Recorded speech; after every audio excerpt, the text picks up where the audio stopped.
A la luz de este pequeño examen, hoy vamos a estudiar cómo usar nuestra libertad cristiana. Y este tema es importante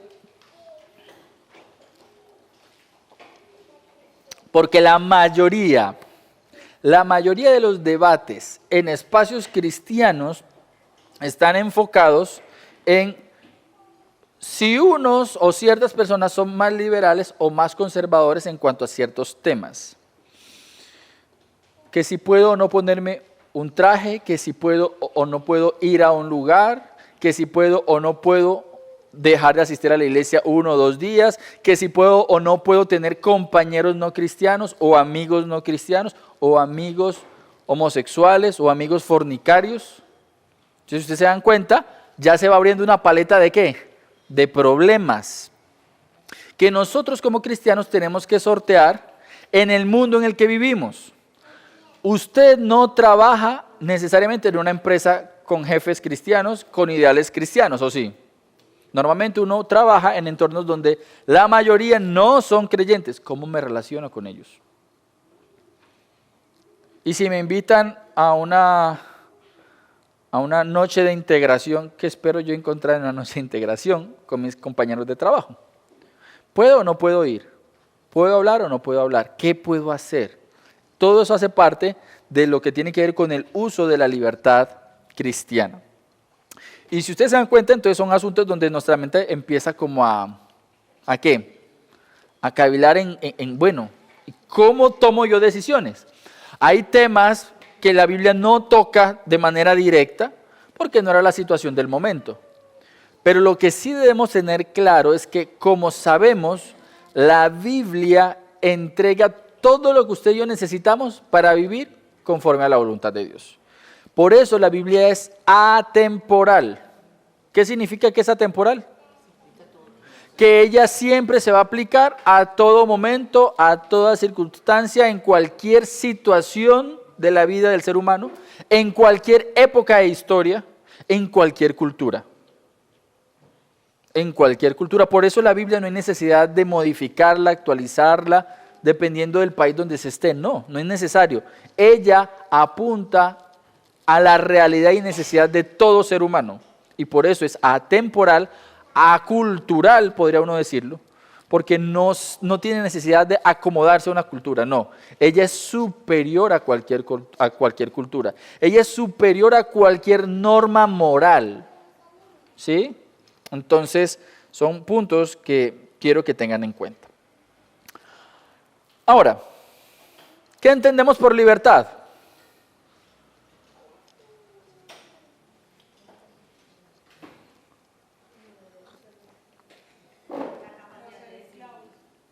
La capacidad de decidir es una muy buena respuesta, la capacidad de decidir, la posibilidad de decidir.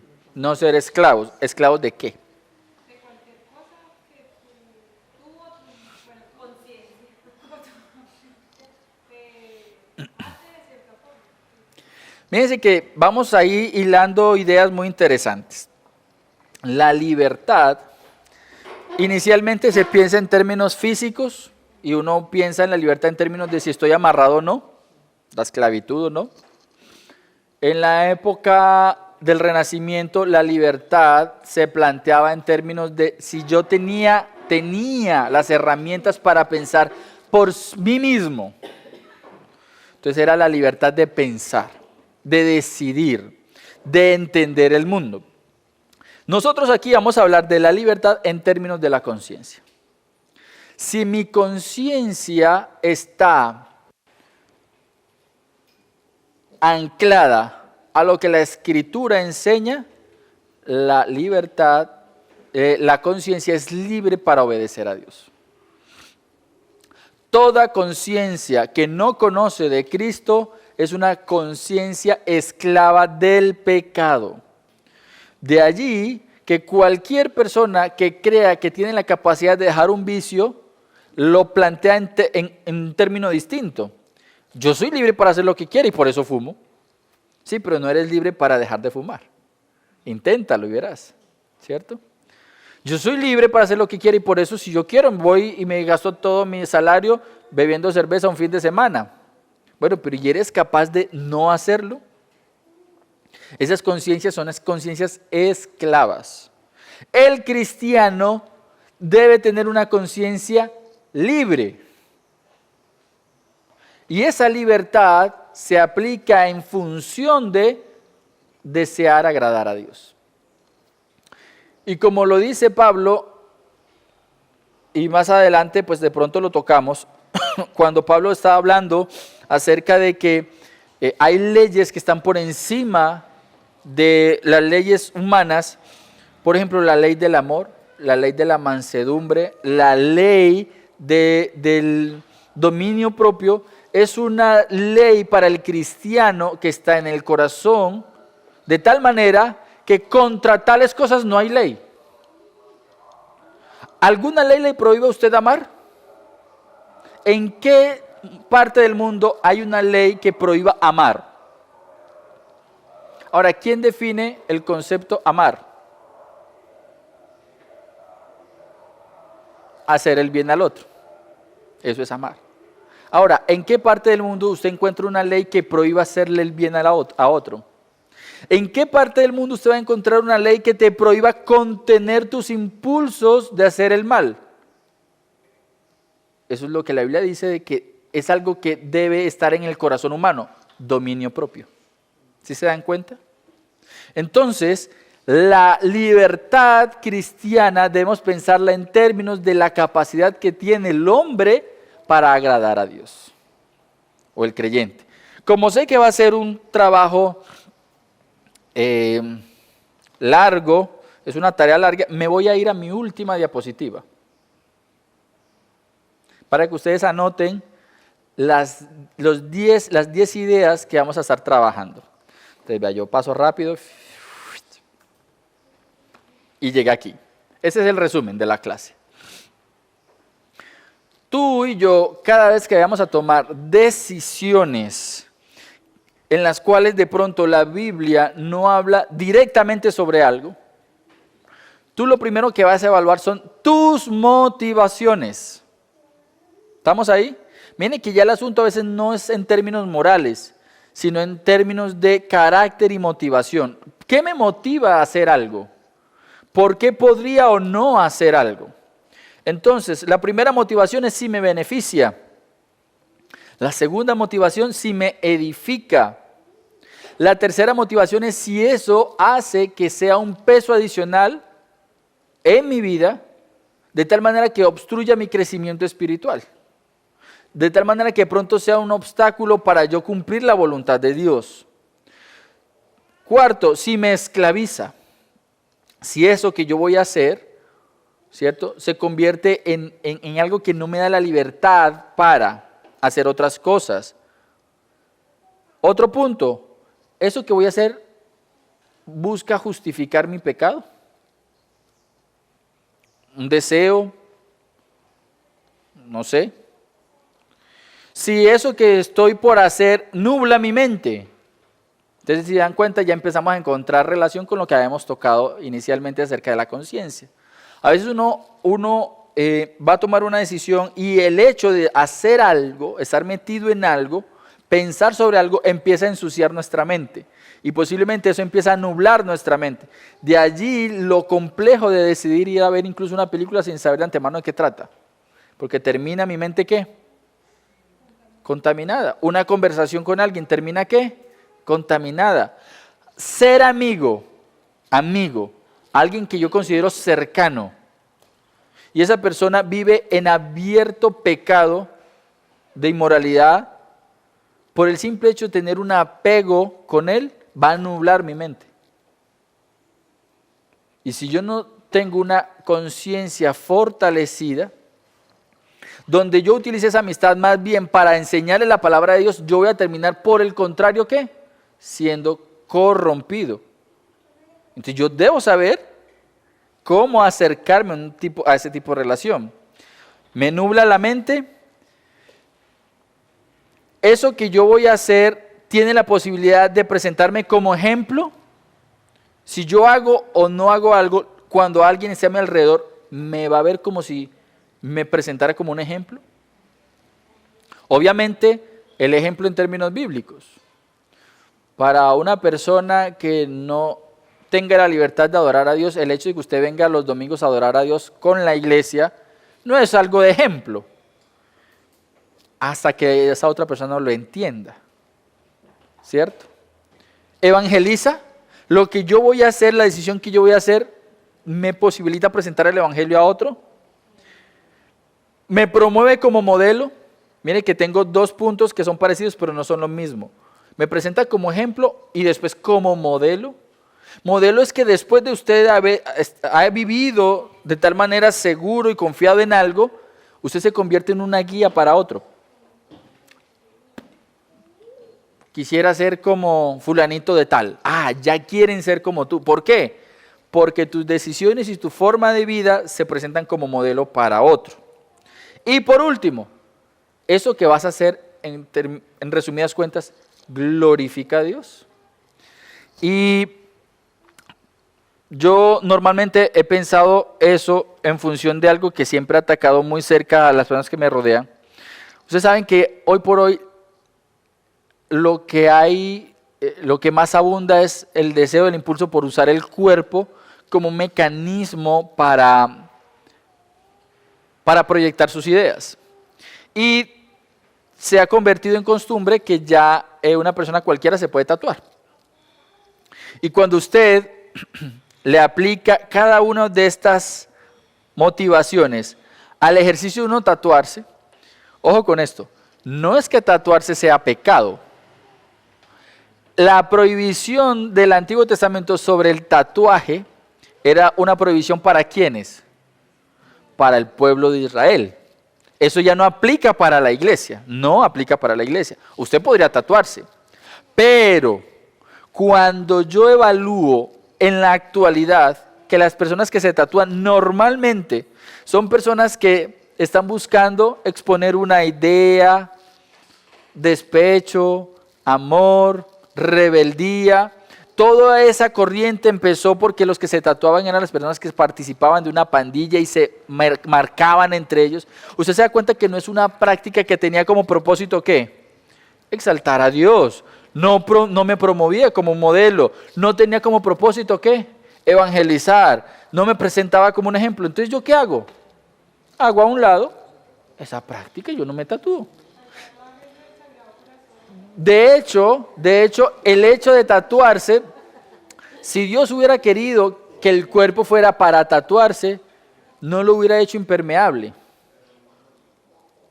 Y de esa manera, como una piedra, usted le pinta cosas y queda ahí grabado. Usted atenta incluso contra su salud y contra su cuerpo cuando se tatúa. Entonces, entre otras cosas, yo no es que vaya a aplicar el Antiguo Testamento para sustentar algo que yo quiero hacer, pero eso no quiere decir que entonces como ya no tengo la prohibición, pues lo voy a hacer libremente, porque yo tengo que estar pensando incluso si una persona que no es creyente me ve tatuado, ¿qué pensaría? ¿Usted sabe qué piensa una persona que no es creyente cuando ve a alguien que es cristiano con un tatuaje? Y usted no es creyente. De una vez lo asocian ¿con qué? Como que eso no se relaciona directamente con la piedad, es algo interesante. Incluso el mundo ¿qué? Tiene unos valores muy particulares con los que leen a los que sí son seguidores de Cristo. ¿Sí? Eso es interesante. Si usted se tatuó, que el Señor lo perdone. No hay condenación. Entonces, ahora sí hagamos el recorrido rápido. ¿Ya lo escribieron? Ya saben que eso va para el examen de la próxima semana. 10 puntos. Empecemos, repitámoslo. Me beneficia, me edifica, me sobrecarga, me esclaviza, justifica mi pecado, me nubla la mente, me presenta como ejemplo, evangeliza, me promueve como modelo y por último, da la gloria a Dios. Ya lo vamos a ver. En pocas palabras, no te pongas a decirle a todos sí, si sabes que eso poco a poco te va a ir quitando tiempo para cosas que sí tienen que ver con el reino de Dios. Entonces, ahora sí. Primero, ¿me va a ayudar espiritualmente? lo que vas a hacer me ayuda espiritualmente, será espiritualmente útil. Y es allí donde lo aplicamos a asuntos como a veces leer un libro, sí, es un libro de poesía, es un libro de historia, es un libro de una novela, es una película, es salir a comer con compañeros, conocidos, cualquier cosa. O sea, algo lo más común del mundo, ¿sí? Me ayuda espiritualmente. Y si ustedes se dan cuenta, ahí tenemos un pasaje. Primero a los Corintios 6, 12. Todas las cosas me son lícitas. Podríamos decir, muchas cosas me son lícitas. O sea, literalmente es, muchas cosas no hacen parte de aquello que puede ser censurado como ilegal. ¿Sí? Y dentro de este tema, por ejemplo, hay un asunto que se debate mucho acerca de si un cristiano puede o no puede ir a manifestaciones políticas, si puede o no puede ir y hacer una revuelta. La legalidad de un país no necesariamente se corresponde con lo que la Escritura enseña, ¿sí? Ahora, muchas cosas me pueden ser lícitas, pero después, ¿qué dice el texto? Pero no todos son ¿de qué? De provecho. Hay versiones que dicen, no todo me conviene. Todas las cosas me son lícitas, pero yo no me dejaré dominar ¿por cuál? Ojo, aquí es importante lo siguiente. El concepto o la idea, no me dejaré dominar. Y yo no sé si usted recuerda que la primera vez que aparece esa idea de dominio es cuando Dios habla con Caín. ¿Qué fue lo que Dios le dijo a Caín? No te dejes dominar por el pecado. Como de alguna manera diciendo, tú puedes que intentar ponerte en pie y controlar tu impulso. A la final, ¿qué era lo que quería? Y aquí es importante, ¿qué era lo que quería hacer Caín? Matar. Por eso no pudo dominar el impulso de no matar, sino que por el contrario su deseo era. Y por eso nosotros empezamos hablando de cómo alinear la conciencia o mi conciencia a la luz de la Escritura. Porque la única manera como yo me puedo dominar mi mente de tal manera que no me dominen las otras cosas es que mi mente esté saturada de la palabra de Dios. Entonces, cuando usted se enfrenta a una decisión por tomar, lo primero que usted se va a preguntar es si eso le ayuda espiritualmente. Ahora, usted podría decir, bueno, puede que no me ayude, pero tampoco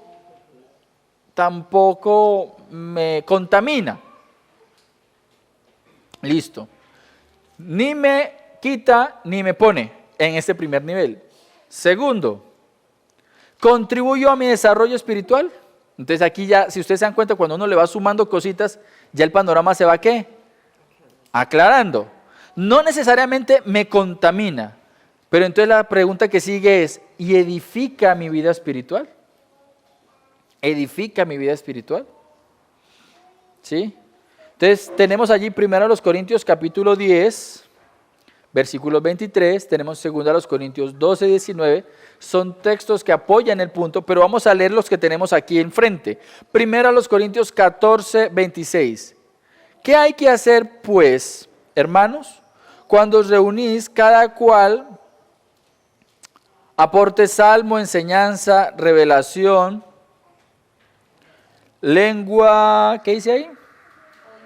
O interpretación, que todo se haga para edificación? Y en 1 Corintios 9:24 dice, ¿no sabéis que los que corren en el estadio, todo en verdad corren, pero solo uno obtiene el premio? Corred de tal modo que ganéis. Ay, qué pena que el que me creó las diapositivas me unía ahí las palabras. No es primera vez que pasa en la historia, ¿listo? Los griegos escribían así, de corrido.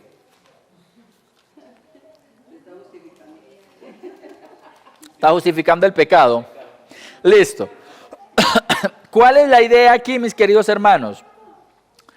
La idea principal es edificar y ganar. Edificar y ganar. Ojo, y aquí creo que va a ser importante tener una idea muy, muy presente.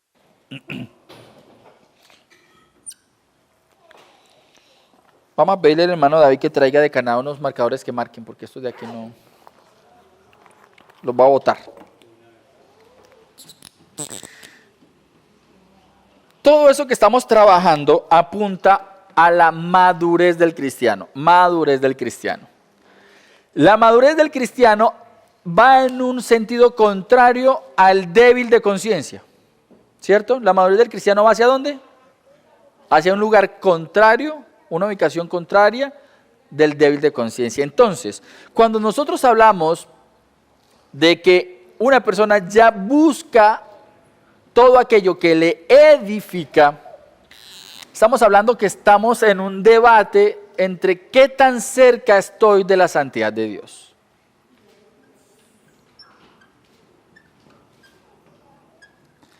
Como ya hemos hablado, la santidad solo es posible si Dios la otorga.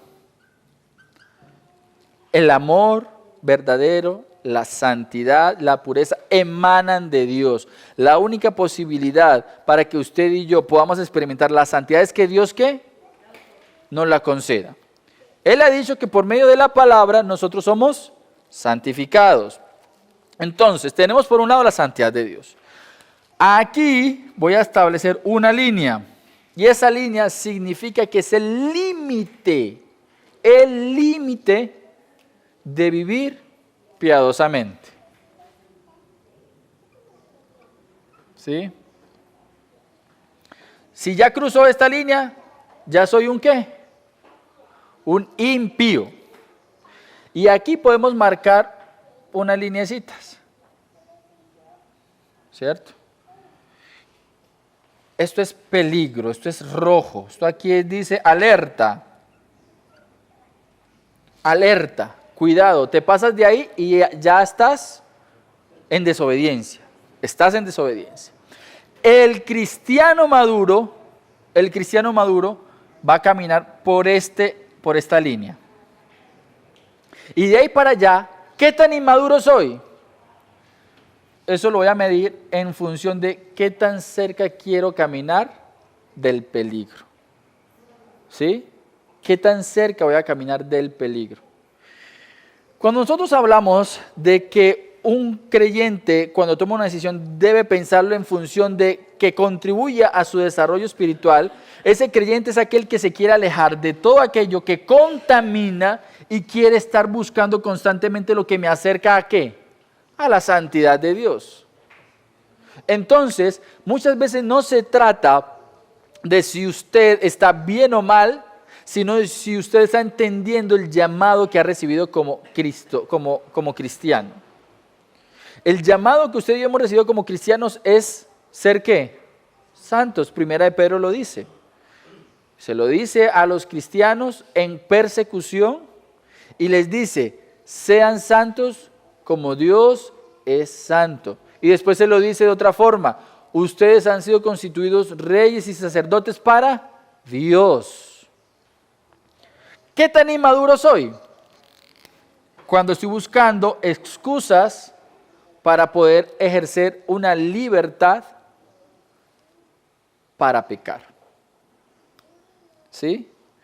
Y la primera excusa que presentamos es, pero la Biblia no dice algo tan claro sobre lo que yo quiero hacer.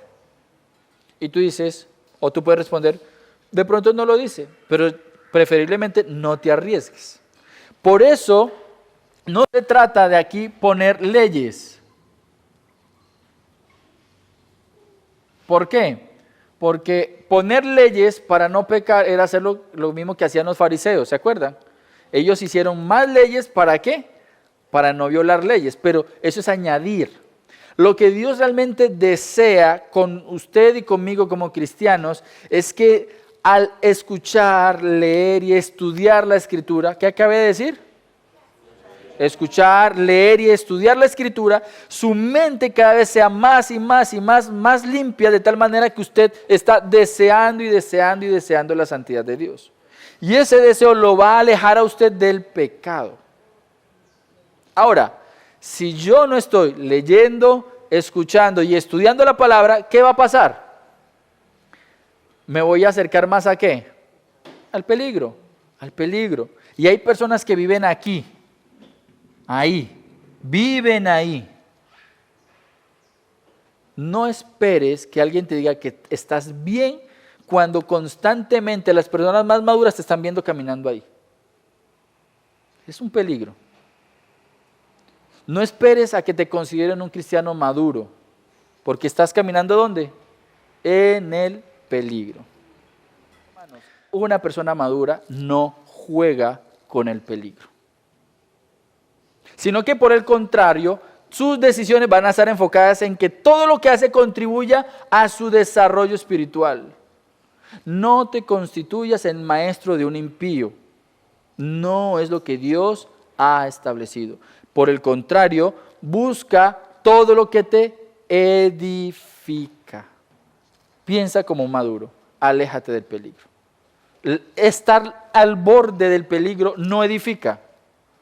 No edifica. Alejado del peligro y concentrado en las cosas de Dios, hay plenitud de gozo. ¿Usted sabe qué significa plenitud de gozo? No te hace falta nada. Tercero, ojo, vamos sumándole. Esto cada vez se va poniendo más bueno. Tercero, aligera mi carrera. Aligera mi carrera. Y sigamos por el mismo ejemplo, un ejemplo que se da mucho. Entonces, listo. Yo me voy a dar la oportunidad. Este muchacho de todas maneras, o esta muchacha, no es mala. Está bien. Es juicioso, estudia, ella es muy comprometida con sus cosas, listo. Y resulta que un día había una actividad en la iglesia, muy importante, pero esta otra persona te dijo, ve, también hay una cosa que es muy importante para mí, me gustaría que fueras conmigo. Y entonces te encuentras en un punto en el camino donde te toca decidir si hacer algo para la voluntad de Dios o hacer algo para agradar la voluntad de la persona con la que estás. ¿Cierto? O de pronto te enteraste que esa persona con la que tú estabas, mientras tú estabas en la iglesia en una conferencia un sábado por la tarde, como la pareja que conseguiste no es cristiano, esa persona más bien se fue a una rumba. ¿Qué hay en tu mente? Obviamente, si esa persona no conoce a Cristo, pues tiene libertad para hacer, o está esclavizado para hacer todo lo que va en contra de la voluntad de Dios. Te estás añadiendo preocupación. No está aligerando tu carga. No te está dando más velocidad, sino que por el contrario te reduce. Te reduce las posibilidades. Un trabajo que tú sabes que no va en la misma dirección de la santidad de Dios, reduce tu velocidad para agradar a Dios, para correr como Dios quiere que corras. Por eso nosotros aquí, en la medida de lo posible, le pedimos a los hermanos en la iglesia, si están dentro de tus posibilidades, ubicar un trabajo que no te comprometa un domingo para que puedas adorar a Dios, escógelo. Que no hay otra situación en ese momento, si la única posibilidad que tienes es trabajar un domingo, una vez sí, una vez no hay más. Mientras consigues, acéptalo, pero tú sabes que podrías mejorar esa condición, ¿para qué? Para que puedas correr ¿con qué? Con más velocidad, ¿sí? Hebreos 12:1 dice, por tanto, puesto que tenemos en derredor nuestro tan grande nube de testigos, ¿qué dice ahí? Despojémonos. Miren lo interesante. Nosotros, en vez de poner más carga sobre nosotros, debemos buscar ¿qué? Aligerar nuestra carga. ¿Sí? Suficiente carga tenemos con saber que vivimos en un mundo lleno de pecado.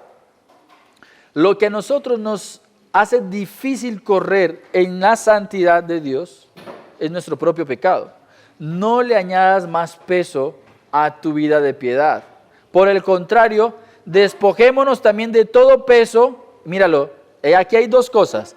Despojémonos de todo peso y del pecado que tan fácilmente nos envuelve.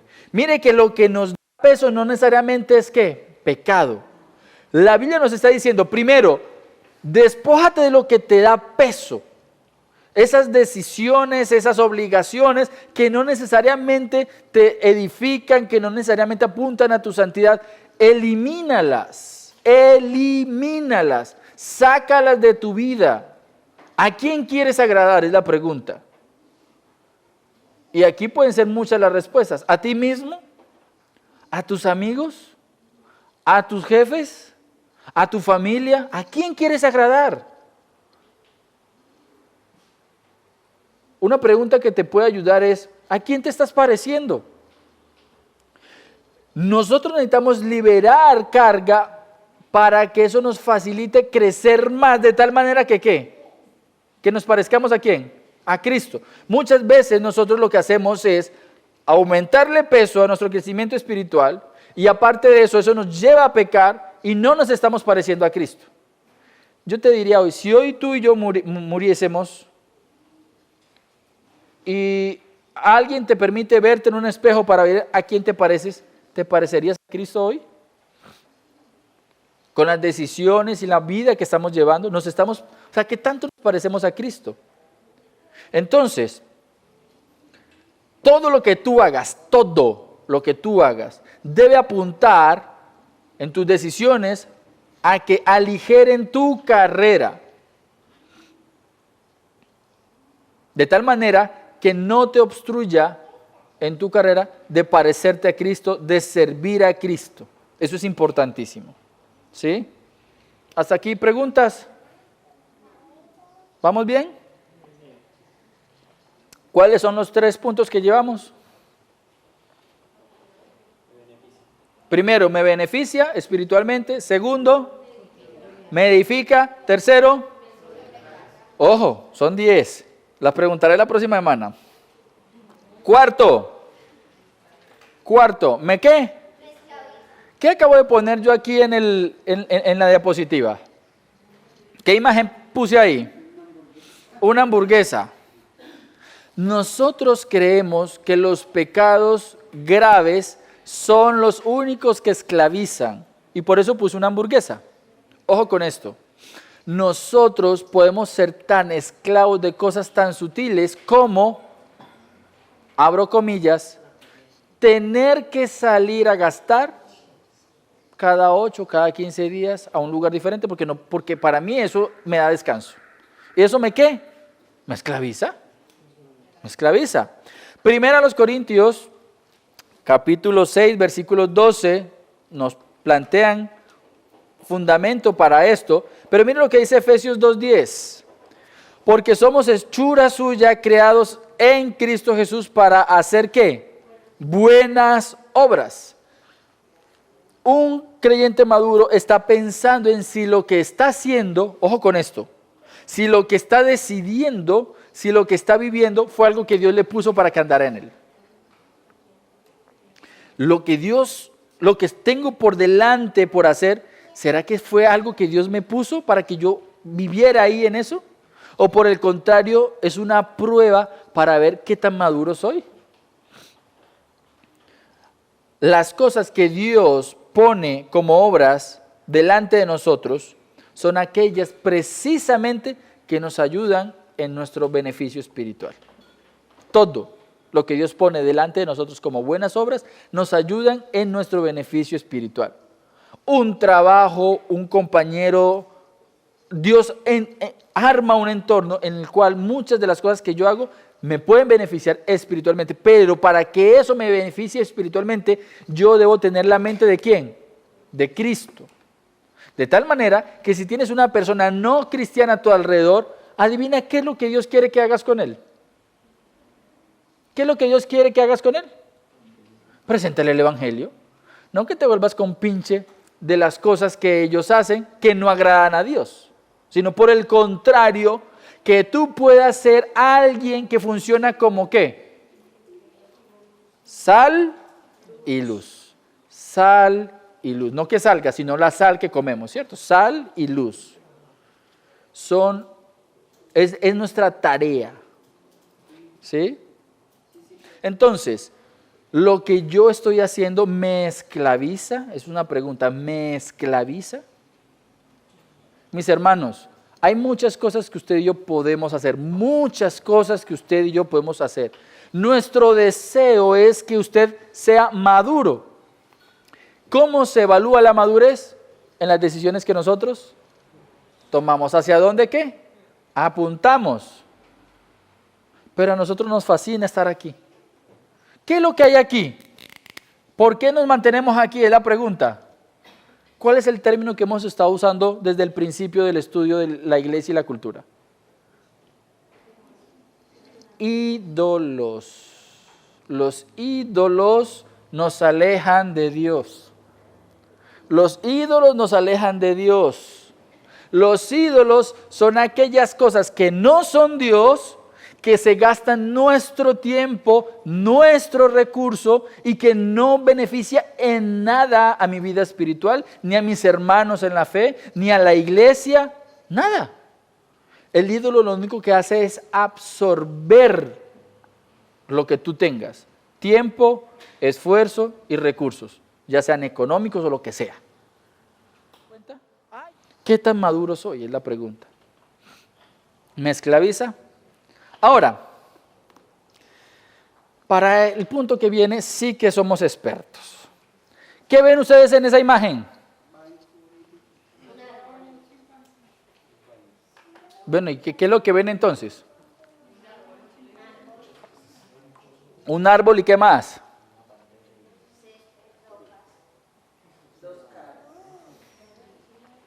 Ustedes saben que muchas veces nosotros como cristianos queremos ver las cosas del mundo así, como que todo tiene perspectivas distintas. O es un árbol, o es un gorila, o es una leona, o si hay unos pececitos. Y entonces de un mismo contexto yo quisiera ver múltiples cosas. ¿Y saben para qué sirve ver múltiples cosas?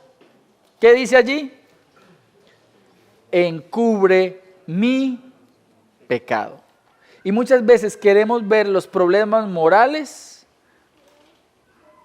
como asuntos de perspectiva. ¿Y qué es lo que nos enseña en la Biblia? Que en cuanto a la moralidad, ¿qué? O se es blanco o se es negro. Hay muchas cosas que no tienen escalas de grises. Muchas cosas. Primera de Pedro, capítulo 2, versículo 16 dice, andad como libres. Ojo, ¿por dónde empezamos esta mañana? ¿Hablando de qué? ¿Qué es la libertad? ¿Qué es la libertad? La capacidad que tiene una conciencia, ¿para qué? Para agradar a Dios. Y Pedro está diciendo aquí, anden como libres. ¿Pueden andar como libres? Podrían andar como libres. ¿Por qué no andan? ¿Por qué no llegaron con la claridad de los 4 puntos que estudiamos acerca de cómo transformar y tener una conciencia para la gloria de Dios? Porque aunque podríamos tener la libertad para hacerlo, no lo hacemos. ¿Sí? Andad como libres, pero no uséis la libertad como pretexto ¿para qué? Para la maldad. Una persona que utiliza como pretexto su libertad para vivir aquí, ¿adivinen qué? ¿Qué dice aquí? De alguna manera, no están pensándose como siervos de Dios. Siervos de Dios. Una persona que vive aquí no se está pensando como siervo de Dios. Ahora, yo le quiero hacer una pregunta a usted. Usted, cuando alguien le pregunta, ¿usted es siervo de Dios? ¿Usted qué responde? ¿Cómo responder apropiadamente a esa pregunta? Bueno, usted se va a preguntar qué tan maduro es o qué tan inmaduro es. Si usted es muy inmaduro, que se mantiene viviendo aquí, nunca se atreva a decir que usted es siervo de Dios, porque usted no está viviendo para Dios, usted está viviendo aquí conforme a sus ídolos. Por eso es que la iglesia de hoy, desde de esas iglesias que ponen a los niños a tocar piano y batería, personas que son inmaduras, hasta esas personas que llevan 40 años sentados en una iglesia y nunca han crecido, esas iglesias nunca van a poder ser relevantes para la sociedad. ¿Por qué? Porque realmente están viviendo para sus deseos. No están viviendo para Dios. La semana pasada hablamos que es un peligro cuando tú y yo como cristiano respondemos emocionalmente a los problemas y no bíblicamente a los problemas. Una persona, imagínense, si una persona es débil en su vida espiritual y a eso se le suma un problema y sus emociones suben y bajan, ¿para dónde creen que va a apuntar esta debilidad? Los tira para el abismo. ¿Sí?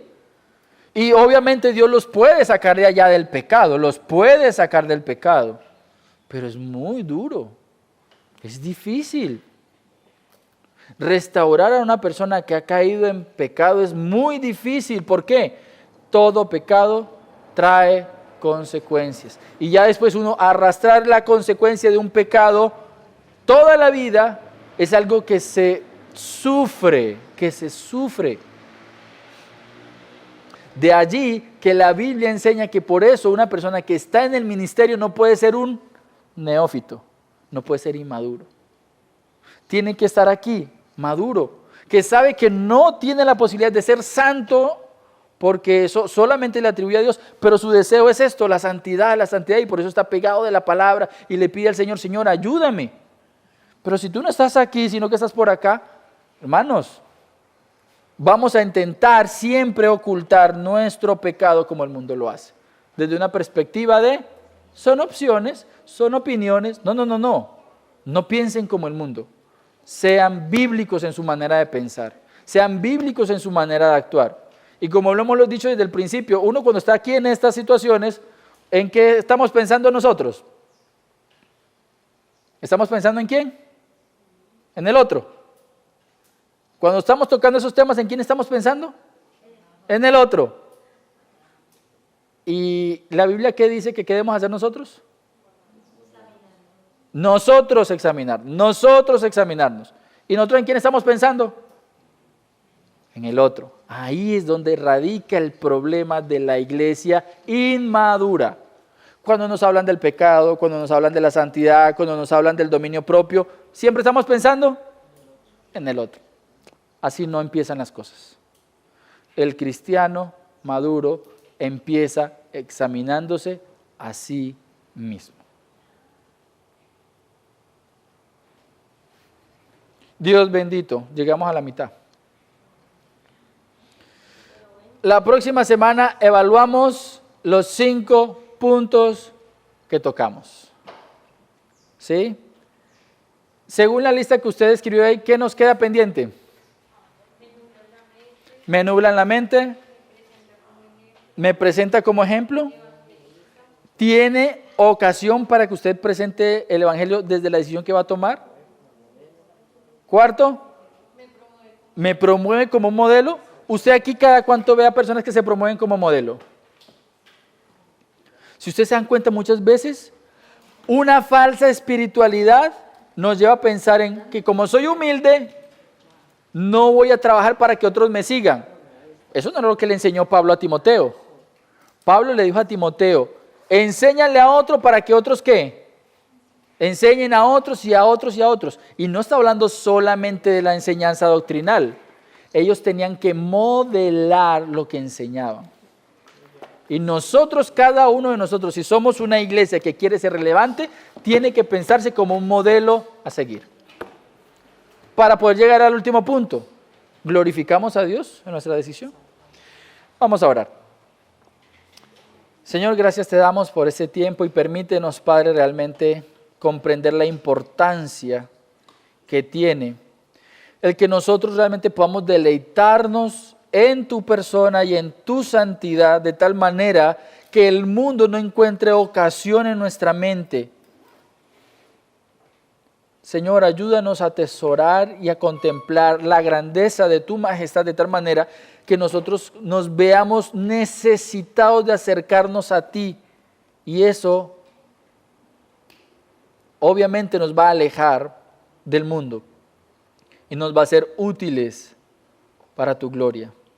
Te lo pedimos en el nombre de nuestro Señor Jesucristo. Amén y amén.